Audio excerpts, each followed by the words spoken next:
Android ফোনের লুকানো একটি সেটিংস নিয়ে আমি আপনাদের সাথে আজকে কথা বলবো। সেটা হচ্ছে যে আমরা অনেকেই ইন্টারনেট চালাই ওয়াইফাই দিয়ে। তো মাঝে মাঝে কি হয়, ওয়াইফাইটা ড্রপ আউট করে, তখন কি হয়, নেট চালাইতে অনেক অসুবিধা হয়।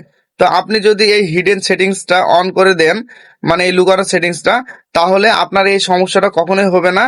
আপনার ওয়াইফাই ড্রপ আউট করলেও আপনার নেট স্পিডটা ঠিক থাকবে। তো আপনি কিভাবে এই সেটিংসটা অন করবেন আমি এই ভিডিওর মাধ্যমে দেখাই দেবো। আমার আইডিটা অবশ্যই ফলো দিয়ে রাখবেন, এরকম নিত্য নতুন ভিডিওগুলো পেয়ে যাবেন। আর ভিডিওটা বেশি বেশি শেয়ার করে আপনার বন্ধুদের দেখার সুযোগ করে দিবেন। চলুন সরাসরি স্ক্রিনে যাই, লেটস গো। তো শুরুতে আপনি আপনার ফোনের সেটিংসে চলে আসবেন। আসার পর সার্চ বারে গিয়ে লিখবেন বিল্ড নাম্বার। এই যে বিল্ড নাম্বারে ক্লিক করবেন।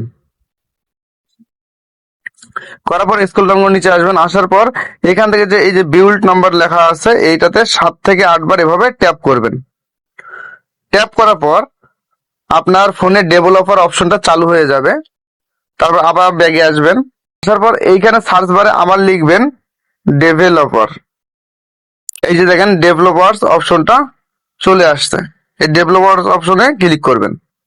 করার পর স্ক্রল ডাউন করে নিচে আসবেন।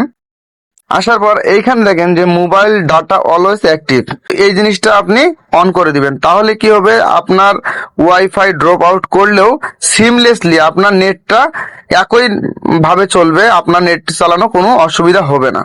তো ভিডিওটা যদি ভালো লাগে অবশ্যই অবশ্যই আমার আইডিটা ফলো দিয়ে রাখবেন, আর ভিডিওটা বেশি বেশি শেয়ার করে আপনার বন্ধুদের দেখার সুযোগ করে দিবেন। তো দ্যাটস ইট।